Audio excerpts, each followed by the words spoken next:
which was a 60s sort of nightclub full of 60s beautiful people and rock and roll people. I was there with my partner, Kit Lambert. And there was an ordinary English rock and roll band playing on the stage, which I wasn't taking much notice of. Then suddenly I heard this amazing guitar playing. And I looked up and there was this incredible looking black guy playing. Well, my first impression was that he looked very much like a black Bob Dylan. And the way that he played the guitar was just sensuous, I think I should call it. Kit practically knocked tables over to get across to talk to me and said, I've just got to sign this guy. And we sat that night and made out the deal. And he agreed to pay £1,000 advance for the Jimi Hendrix experience. And that was done, sort of worked out on a beer mat. We were doing like small clubs and the buzz got about, and suddenly all these little clubs we were getting £15 or something. I never saw it anyway. And suddenly it was packed, and there was like all these like celebrities coming along, which sort of freaked me out a bit because I was very young. I could sit in the dressing room and John Lennon walked in. The Beatles and the Rolling Stones were the aristocracy of music at the time. And they very early on became big fans of Jimmy.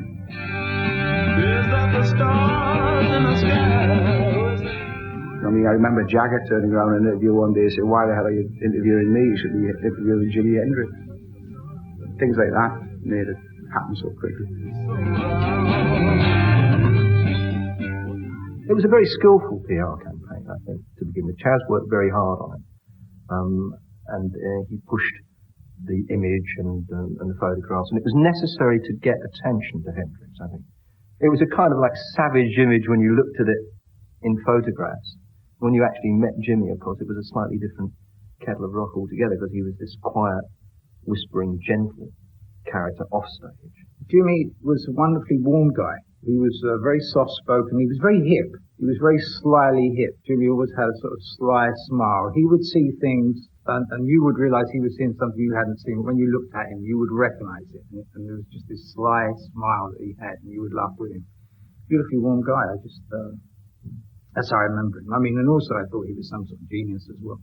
I was talking to some little kids, the people that they call teeny boppers, I was talking to them, and I found out, I said, what was your favorite groups? What's some of your favorite groups? Do you know anything about music? They said, yeah, we like the Cream, we like girls group. I said, oh, excuse me. Oh, yeah, great. Thank you very much. Beautiful. If I said, wow, their minds are different. So they don't want to hear about this manufactured tinfoil music, When he first came over to England, through his meetings with a few people, it just seemed like a lot of material suddenly came out in a very short space of time. We're recording the B-side of Purple Haze, and there's 20 minutes left in the studio, and Jimmy had written Wind Cries Mary the night before at home. After all the jazz are in the boxes, and the clowns have all gone to bed, you can hear happiness staggering on down the street. Footprints dressed in red. The wind whispers, here it. We'd go in and it'd be like, I'd say, what key is it in? And Mitchell would say, what tempo is it? And we'd record it. Mitch and Noel had never heard the song before. It was recorded, including 5 guitar overdubs in the 20 minutes. And that was all part of the session for Purple Haze. And we had the third single there and then. So as soon as Purple Haze started fading in the chart, we brought Wind Cries Mary out. A broom is drearily sweeping of the broken pieces of yesterday's life. Somewhere a queen is weeping. Somewhere a king has no wife. Wind cries Mary. Hey Joe, Purple Haze, and The Wind Cries Mary all made the British top 10. the spring of 1967, the Experience embarked on their first major tour in the unlikely company of Cat Stevens, the Walker Brothers, and Engelbert Humperdinck. By the time the first album came out that May, the Jimi Hendrix Experience had established themselves throughout Europe. Our Experience came out within a couple of months of Sgt. Pepper, and Sgt. Pepper became like the Watershed album. And so there we were with Our Experience coming out, right on the coattails of a very innovative album by the Beatles, which really did make a significant change. It always became taken as a much more serious piece of work in them days at that time. It was 20 years ago today. Sgt. Pepper told the band to play. They were going in and out of style. But the guarantee to bring a smile. The man is built for you. What now is it to do? Sgt. Pepper, lonely hearts club band.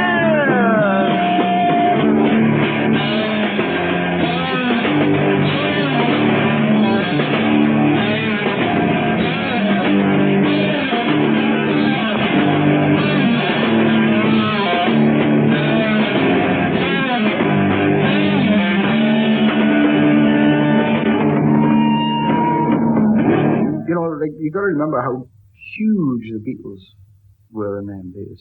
They were just a colossus.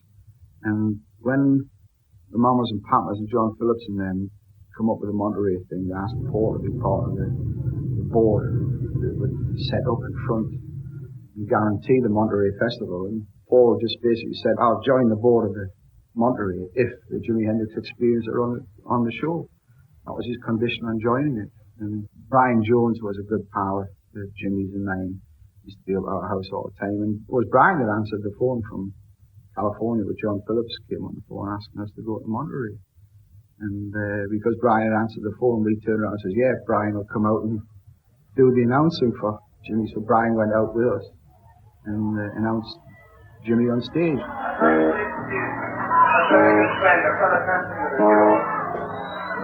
Prettiest performer, the most exciting guitarist I've ever heard. The Jimi Hendrix Experience. It was freaky, you know. Like the first gig in America doing this huge festival. All these people sort of leaping about, taking various things, and hair everywhere. And women, of course. We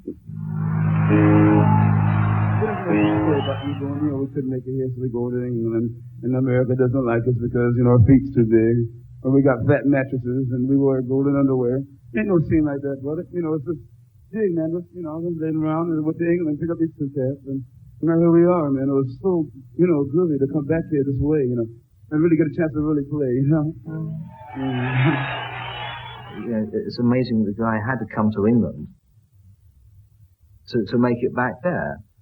But, so, of course, going back to America was a big deal for him.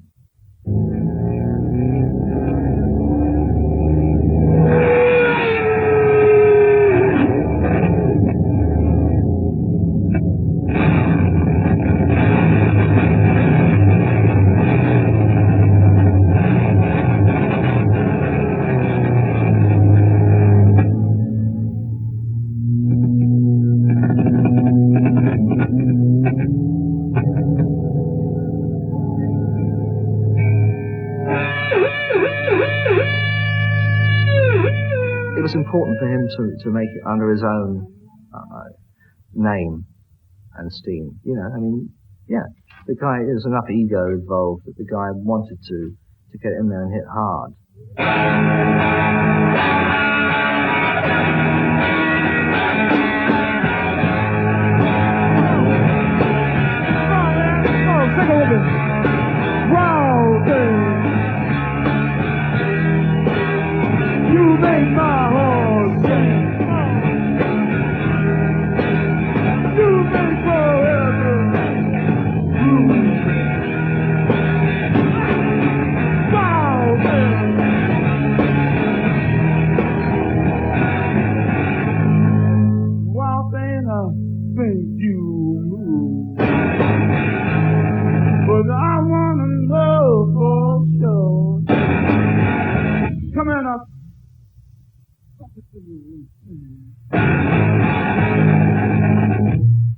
You move me. Look out.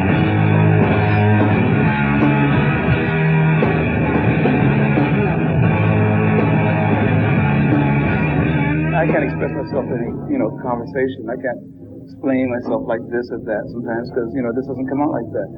So, when we're on stage, it's all in the world. That's your whole life.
Jimi Hendrix was born in Seattle in 1942 and grew up in a predominantly white community.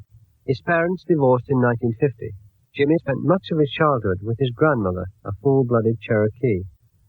Hendrix was a shy and introverted boy. When he was 12, his father bought him his first electric guitar. Learning from the rock and roll hits on the radio, he taught himself to play. In 1961, he joined the paratroopers. But 14 months later, he was discharged after injuring himself during a parachute jump. For the next 3 years, Hendrix played with any band that would have him, working in a network of black clubs and theaters known as the Chitlin Circuit. Break it down, baby, now. Load it up, baby, yeah. Beautiful hero. God, girl. Beautiful hero. Hey, baby.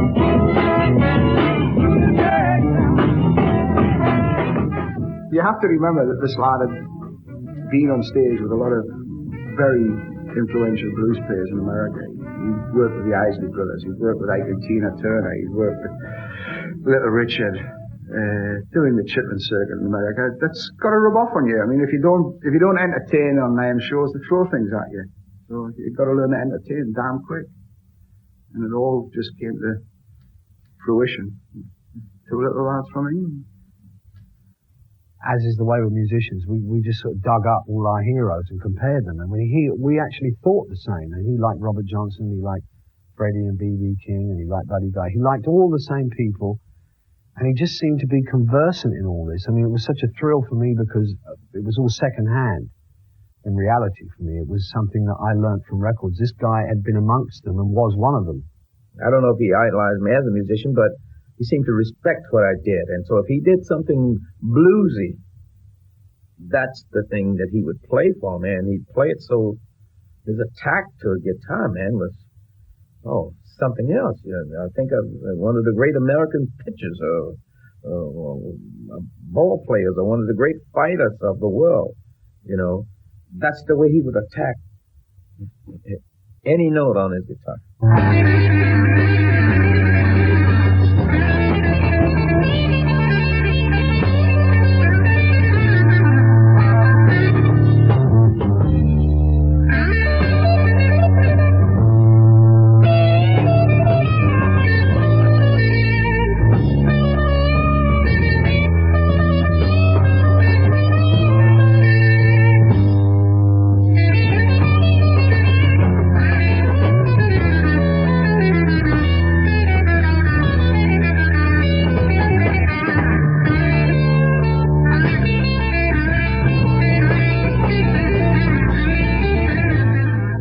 To see Jimmy for the first time in '69 in Seattle, because I lived in Seattle at the time, and it's just the wildest music I've ever heard. I mean, it's just really, after that first assembly, I went and bought Are You Experienced, and living in Virginia, I mean, we were playing soul music and things like that, and it was just the completely different way of an approach to a guitar.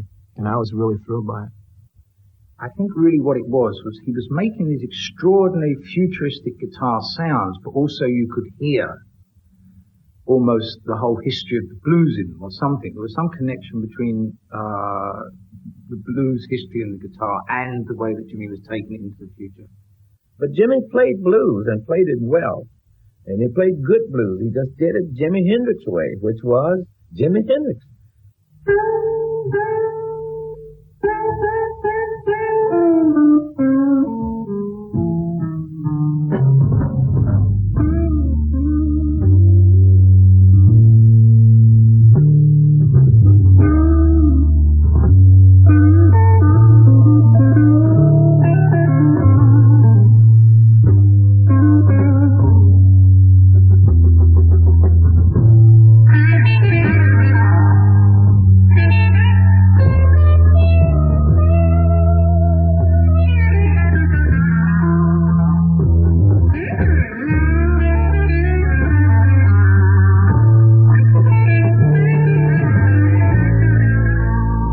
one-way player. I played strict Chicago blues, you know. I'd never tried to cross it with anything. And he had this melting pot going on that he'd drawn from different places that I did try and pick up on. Well, I was pretty young and impressionable at that time, and I would sit and listen to his records as much as I could. And, you know, I'd sit and learn all the licks and everything in my room. My mother would ask what the hell was going on downstairs. You know, I had this big room. I had my stereo cranked up loud. And I swear, man, I had a lot of that stuff down note for note. I was really into Jimmy's music a whole lot. And for me, it just like, it opened up. It just opened up all kinds of avenues and different ways of going about playing guitar. You know, he used to get up in the morning to go and fry himself a breakfast, and he'd be frying bacon and eggs with a guitar on. He took the guitar around. That lad never had a guitar off less than 8 hours every day, plus the gig at night. He'd take the guitar to Lou with him because he liked the sound of the echo in there, and he'd sit in there sometimes for hours just playing the Fender guitar, not plugged in, because he liked the sound of coming off the tiles and the Lou. He had a guitar on all the time. All the time. He was the best guitarist in the world because he wanted to be the best, and he was prepared to work at it.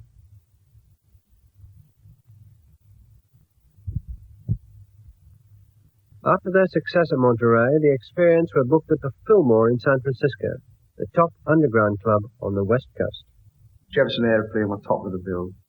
Jimmy was second, and Big Brother and the Holding Company were the opening act. We'd done 2 nights there, and Jefferson Airplane cried off because Jimmy just crucified them, murdered them on stage. And they pulled out of the last show, and we got back to the hotel after the second show, after being told that we'd be topping the bill on the last night. And we were really ecstatic. It's been a fantastic night.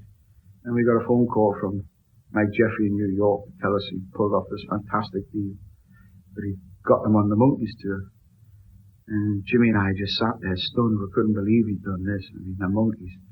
I thought it was great because the Monkeys were huge in America at that point. They had their own aeroplane with Monkeys written on the side. So I thought that was lovely. And we got little things saying Monkeys, touring, party and all that rubbish. But we didn't actually go down that well because it was a whole different crowd altogether. And I just said, well, I'm getting him off this tour. Now, Dick Clark was promoting that tour, and he agreed with me that it was a terrible mismatch. And the two of us sat there and cooked up this tale about the Daughters of the American Revolution that made complaints about it. Now, the Daughters of the American Revolution were in them days when anybody's had Sally. I mean, they thought Barry Goldwater was a pinko, you know. And it was a good thing to hang it on. So we put out this story, and the next thing you knew, it was like sort of front page news everywhere. I don't think there was any doubt that there was a concerted effort on the part of the publicity machine around Jimmy at the time to cause a little bit of moral indignation within the context of the media and some of the pillars of the establishment at the time. Because, I mean, that's one of the things that immediately gets the kids on your side. I mean, it worked with the Stones, it worked with the Sex Pistols, it worked with Jimi Hendrix. I want to hear and see everything. I want to hear and see everything. From mid-1967, for the next 2 years, the Jimi Hendrix Experience toured non-stop, establishing themselves as one of the most successful live acts of all time. Oh, shucks.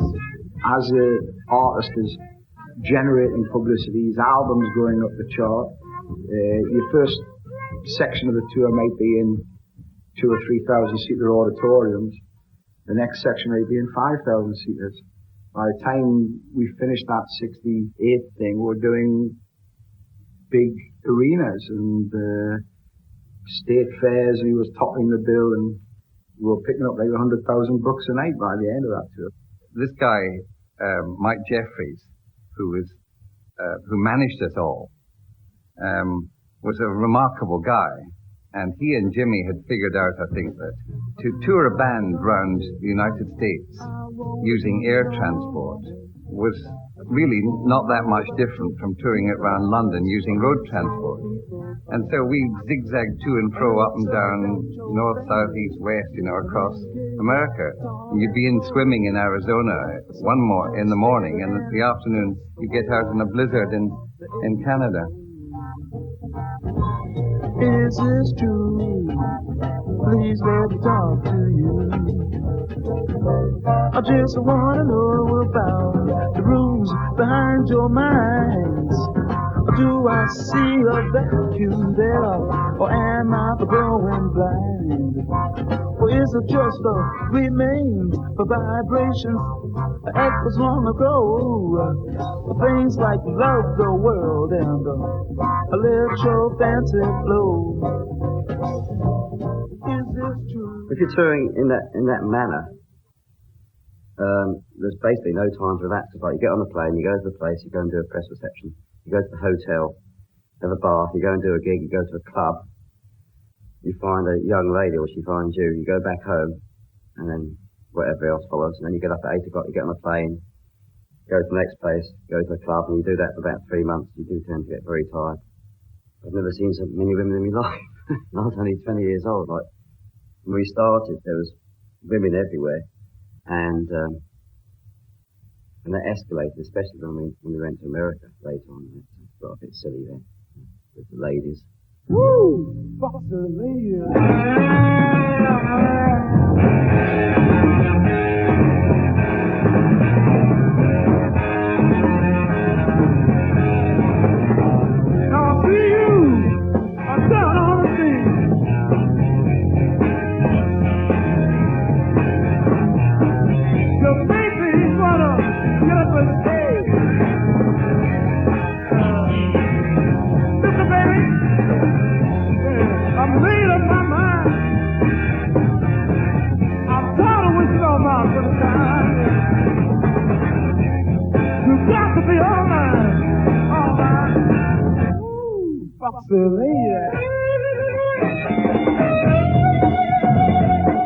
I used to always say to Jimmy, you should have a revolving door in your bedroom.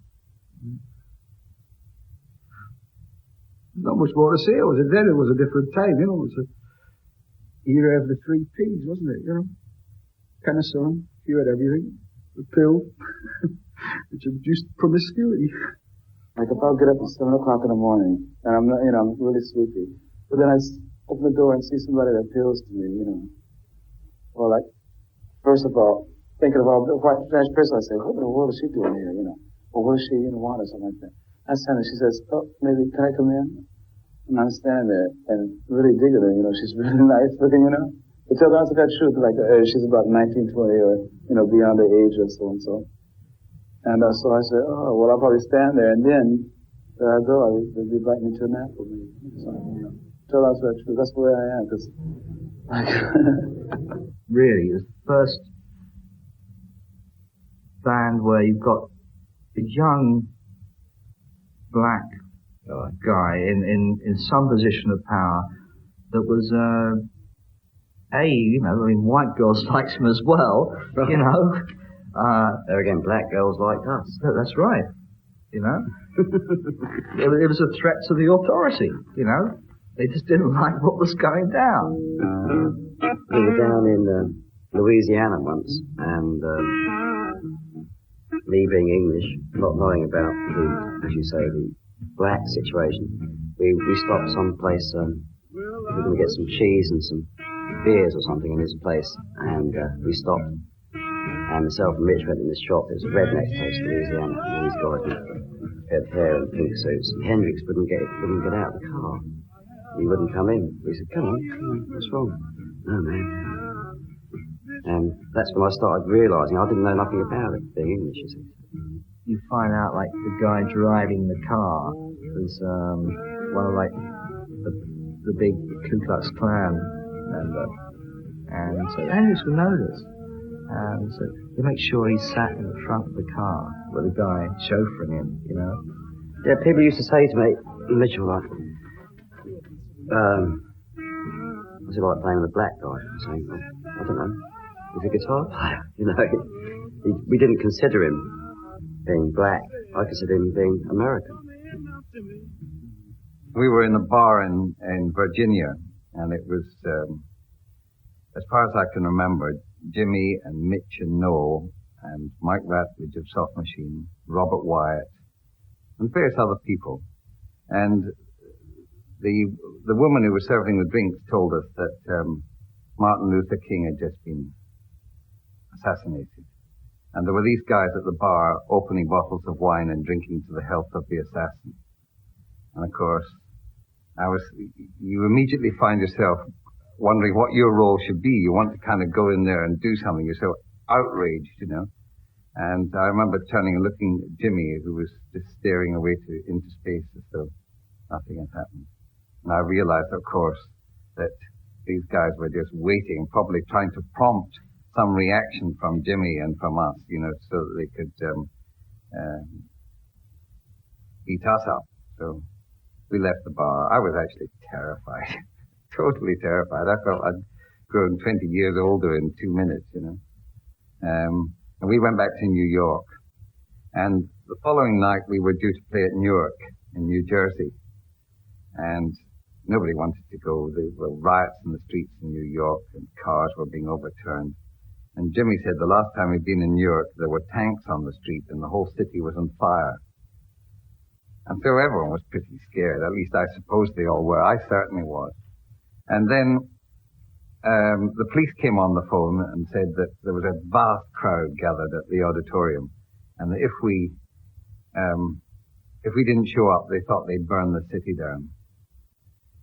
And so the driver of the main Cadillac took this cheroot out of his mouth, I always remember, and said, Jimmy sits up front with me or I don't go. So Jimmy sat up in front with this guy, the driver, and the rest of us white guys all cowered down in the back of the car, and we drove off through the empty streets of Newark like that. And when we got to the auditorium, there was a really vast crowd. I was doing the projections for Soft Machine out in the actual auditorium, so I knew you couldn't move. All the aisles were packed and so on. And I was thinking, what do I do if someone suddenly stands up and points a gun at Jimmy? Because we all thought that there was some kind of conspiracy going on to eliminate people who were seen as enemies of some kind of dream of America that had never really been. And that killing of Kennedy and the killing of Martin Luther King were actually that. And it seemed to us that Hendrix too might be seen in that light as representing this youth culture and a black culture that they seem to hate so much. But of course I realized there was nothing I could do if someone did stand up with a gun. And then Soft Machine did a great set, and then Hendrix came out to enormous applause. And then he said, this number is for a friend of mine. And he abandoned completely his normal set, and just the band played an improvisation, which was absolutely hauntingly beautiful. Immediately, everybody knew what this was about. I mean, this was a lament for Martin Luther King. And within minutes, the whole audience was weeping, and the much maligned old redneck stagehands came onto the side of the stage, and they were standing there too with tears running down their face. the music had I describe it as having a kind of appalling beauty. It was harrowing music. And, of course, when you try to get a tape of it, for once, nobody was making a pirate recording. There is no record of that thing. And when he came to the end of the music, there was no applause. He just put his guitar around. The whole audience was sobbing. And he just walked quietly off the stage. And we all got out and got into the Cadillacs and drove away.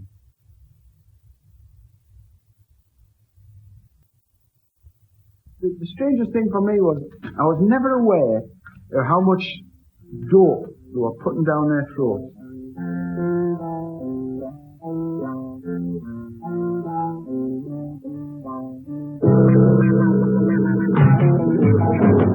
Now the silent ghost of the view is still hanging on my frowning wall. It really doesn't bother me too much that Jimmy never seemed to be high or anything. I didn't find out until after we completed All Your Access Borders Love that he'd been taking acid. And this is a guy that was living in the same flat as me. You just couldn't tell Jimmy. He seemed to just cruise through anything that came along. I mean, everyone was sort of involved with pot and stuff like that, and LSD was very important at the time. Everyone was either taking LSD, thinking about taking LSD. There were the people who hadn't taken it and the people who had taken it, so to speak. But that was an important drug. But the actual hard drugs weren't important at all, and they weren't really around very much at all. And as you know, I mean, LSD is not sort of drug you get strung out on. That's something one wants to take every day. We were playing in Kiel or somewhere near Hamburg, 67, and Hendrix had taken something or someone had given him something. And we sort of wandered on stage, and I noticed that he was just standing there laughing, right? He couldn't tune the guitar, so I had to put the bass down, go over across there, get the guitar up and tune it backwards for him, right? Hand it to him, and he just sort of sat on a chair laughing because he was tripping or whatever. And he couldn't sing or nothing. And in those days, I couldn't sing, I just did backing vocals or whatever. But luckily, I could speak a bit of German. So we fumbled a few songs, without vocals. And then, in the end, I had to sort of say in German that he's a bit ill, he's ein bisschen krank, and we must gehen jetzt. And we split quick. The Jimi Hendrix Experience recorded only 3 studio albums. Are You Experience and Access Borders Love, both released in 1967, and the 1968 album Electric Ladyland. It was great in the studio, especially the early days, before we got into the Electric Ladyland album, because it was so spontaneous. Everything was done in 1 or 2 takes. I mean, All Your Experience album, when you count up the hours, it was recorded and mixed in maybe 60 hours in the studio in total. Access Borders Love, maybe 80 hours in the studio. I mean, in fact, when we did Access Borders Love, we brought the master tapes home this night from the studio, and Jimmy went off to a party and took them with him to play it to some friends. These are the masters. Come back in the taxi, he lost the B-side somewhere. He got back with only the A-side of the album, so we had to go in there and we made arrangements for cutting time. And we went back in the studio the next night and mixed the whole album again in 4.5 hours. The third album, Electric Ladyland, that was mainly recorded in America. That's when things got very sour. He didn't give any thought to the amount of money that was being spent in either on studios or limousines or anything else, and didn't appreciate that a producer's role, as Chance's was to bring things in on a budget. It was like living in a circus at the end of the day.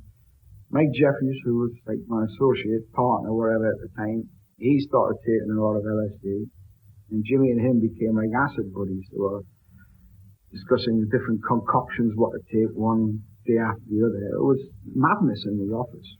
And Mitch and Noel were doing all sorts of things by it. Obviously, I was aware they were doing drugs by this time. Never to realise just how much they were putting down, but it was impossible to talk to these people.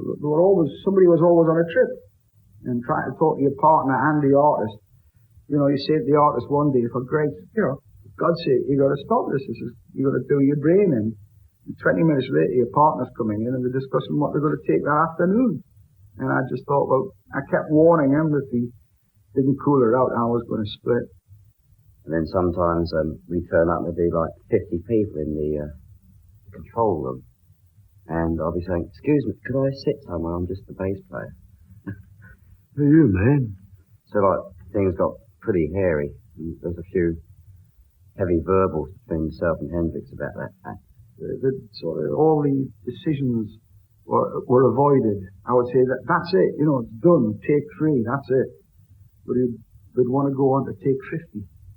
And it just drove you mad. I was sitting there straight as a die, having to suffer one track, you know, one performance after the other, which you could literally not tell any difference between, except the longer it went on, the fire was seemed to be going out of the performance to me.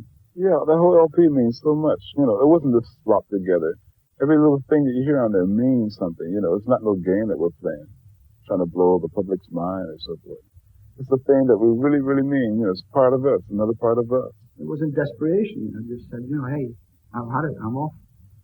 I thought it was the only thing I could do to try and pull him out of it. And that was it. I just came back to England. His courage came from a fantastic conviction that whatever he did was absolutely correct, you know. And it wasn't, I mean, it was never done in a malicious way. He never meant anyone any harm, but he would do anything he felt like doing at any time, you know, irrespective of what it was supposed to be. And that is going on and supposedly to perform Hey Joe on the Lulu show and then dedicating that, playing Sunshine of Your Love because the Cream had broken up. I mean, it was actually the same day, I think. And that he got the news and just decided to do that and sod everyone else, you know. Prior to the show, which was live, we were all in the toilets having our smoke, they say, and it fell down the sink.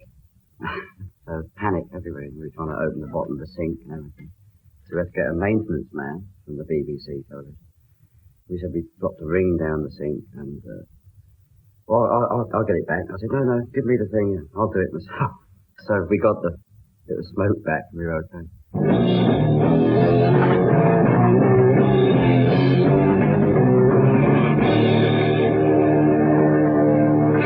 We'd like to stop playing this rubbish and dedicate a song to the Cream, regardless of what kind of group they might be in. We'd like to dedicate to Eric Clapton, Ginger Baker, and Jack Bruce.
Meteoric for him. He really shot up there very quickly and was constantly in demand. And I don't think he ever really gave himself time to kind of unwind or do a lot of the things he wanted to do. I mean, when you're at that kind of peak, you're just flashing everywhere, and life loses reality, you know.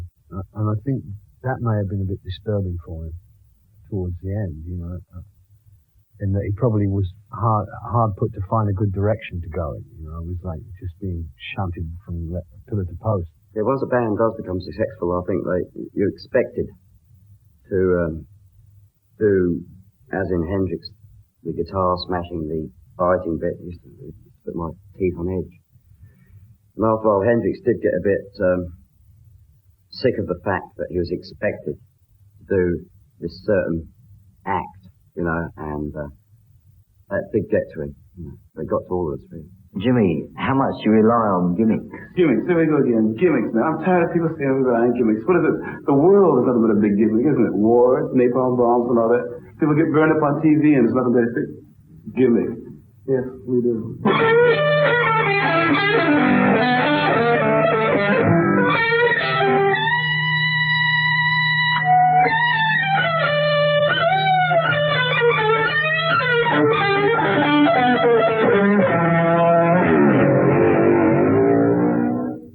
He had done up to a certain point what he wanted to do musically, really, which culminated in Electric Lady album. The things he did after that, he felt himself that he was repeating certain things. He wanted to go somewhere else musically. He was very much trying to do this. And this period was, for him, a period of frustration, and probably a lot of unhappiness. He may have got more involved with drugs during that period. But again, I don't think in a very sort of addictive, obsessive way. What he was obsessive about was making the next musical change in his life. The thing is nowadays, anybody can protest, you know, and anybody can write beautiful songs and all that. But sometimes if you have a talent, or if people are noticing you enough, then you should really try to do as much as you possibly can with it, you know. Like what we're going to do now is chop down the words now and try to make it really tight. And what we're saying is not protesting, but giving the answers or some kind of solution. By now, Hendrix, though apolitical himself, had become a potent symbol for America's radical youth movement at a time of mass civil rights rallies and anti-Vietnam demonstrations.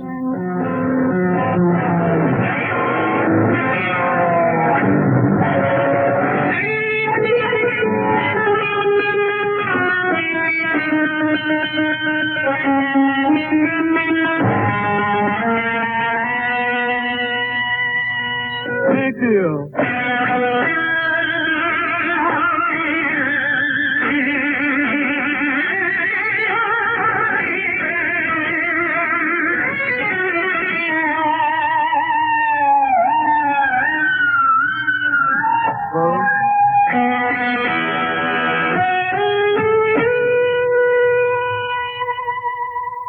Well, I think that is probably the curse of genius. That you are alone. You know, no one can understand the depths that you go to when you reach down inside yourself to play, you know, or to express.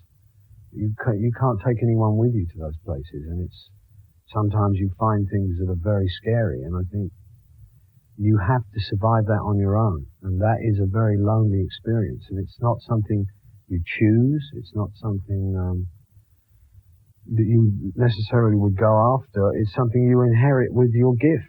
And he had it in Aces, you know.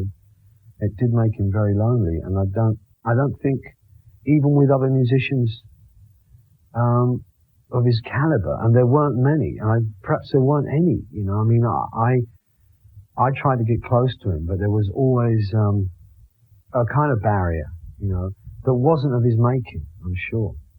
It's just that's the way it is when you're that great. Last gig, June 1969, right, Denver. We arrived there, jumped on a plane from LA to Denver, and checked into the hotel. I went upstairs, and there's some journalist in the restaurant, the bar, where I was having a meal or whatever, and he said, "Oh, are you still with the band?" I said, "What do you mean?" "Of course I'm still with the band." He said, "Didn't you read the paper or something?" He said that Hendrix had announced to the press that he was going to extend his band by adding brass and keyboard, etc., etc., and he was thinking of adding other members. And I said, "What do you mean?" You know, because Hendrix had said nothing to me. So I did the gig and left.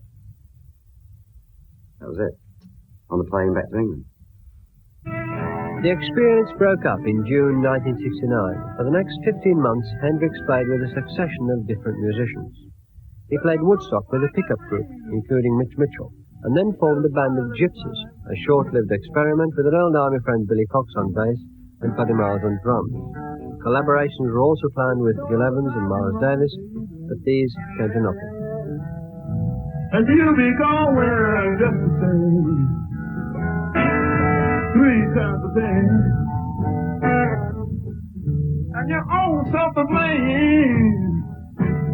Oh, sugar.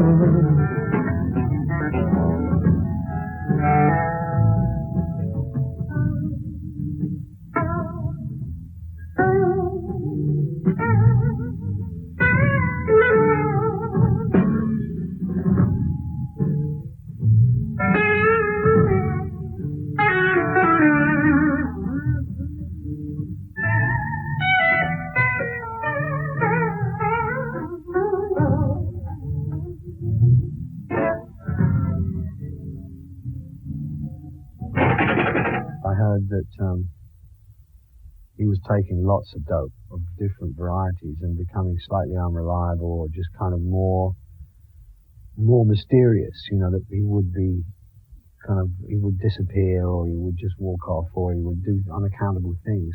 Hendrix came back to England in August 1970 to play the Isle of Wight Festival.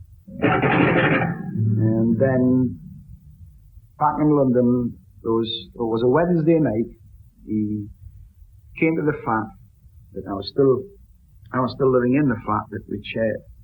He came to see my son, who was just been born, was only a few months old at the time. He'd never seen the child. And he came up to the flat, and we sat talking, and he asked us to come back and produce him again. And we sat talking till 2, 3 that morning.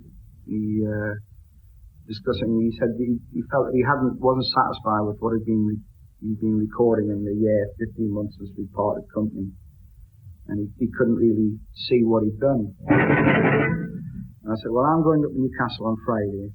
You go to New York on Friday. Bring all your tapes back to London, and we'll go to the studio and start sifting through them and find out what's on there. I was in bed after a very serious, heavy night in New York.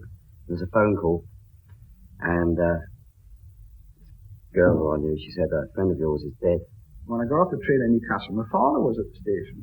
I thought, well, what the hell are you meeting us off the train for? I mean, I've been coming up to Newcastle all these years. He'd never met me off the train before. I said, what you doing here? And he said, well, I thought I'd better meet you to get you past all the reporters. I said, what are you talking about, all the reporters? He says, well, don't you know? I says, don't I know what? He says, Jimmy's dead.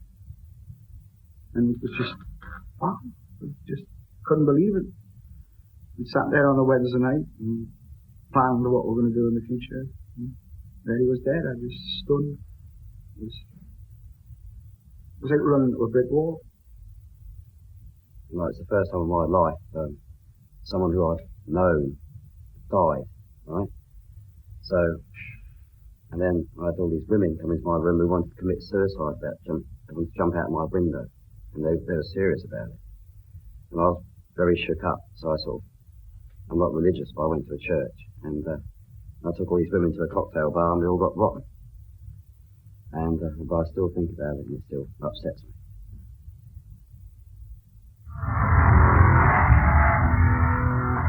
Jimi Hendrix spent the night of September the 17th, 1970, at the Notting Hill flat of his girlfriend Monica Danneman. After a late dinner, they went to bed. In the morning, Monica found him unconscious and called an ambulance. Hendrix died shortly afterwards at St. Mary Abbott's Hospital. The coroner returned an open verdict. The immediate cause of death was inhalation of vomit brought on by sleeping pills and alcohol. There was no evidence of hard drugs. His body was flown back to Seattle, where he was buried on the 1st of October 1970. He was 27 years old. I didn't mean to take up all your sweet time. I'll give it right back one of these days. If I don't see you no more in this world, I'll make sure the next one don't be there. Don't be there. I'm a little child,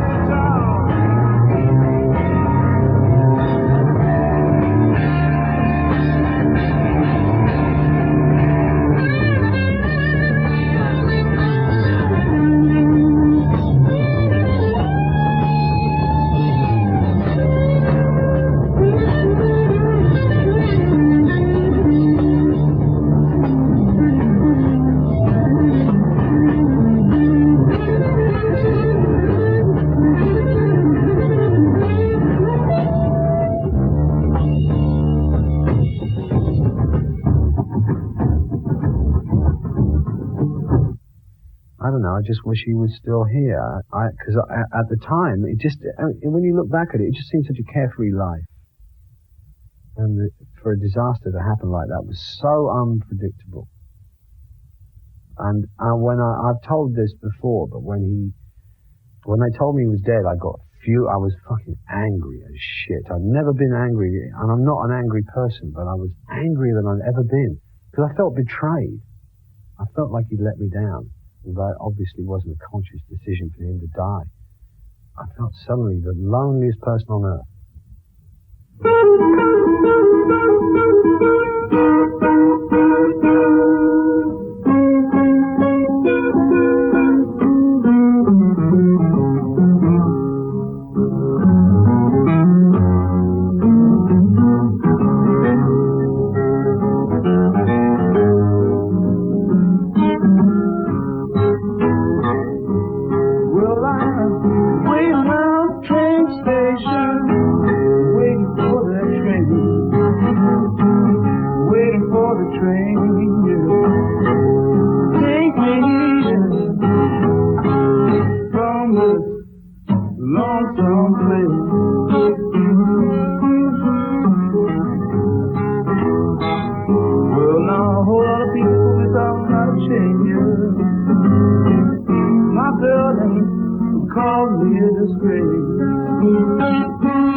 If I think of Jimmy, I always think of the smile on his face. To me, the image and that that's been portrayed since his death is this tragic character. And Jimmy's death was a tragedy, but his life was full of fun. Well, you know it's too bad, little girl, too bad. Too bad we have to part. How did he turn out to be the way he was? I mean, he's still reading everybody, with what he's doing. I don't think there's going to be anybody that's going to have that much importance as Jimi Hendrix has had for a long time to come.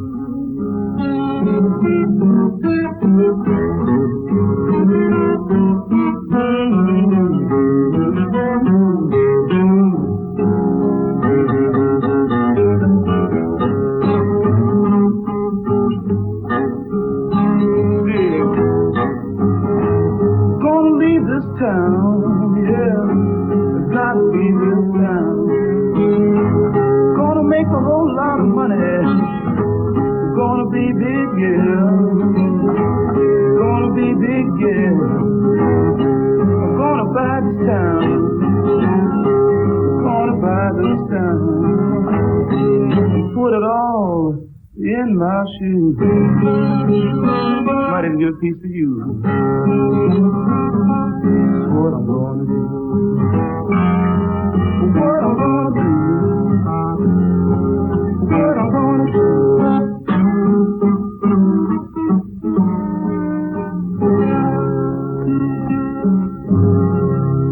You think I'll do that? Can I just do it one more time, though? Can I just do it one more time?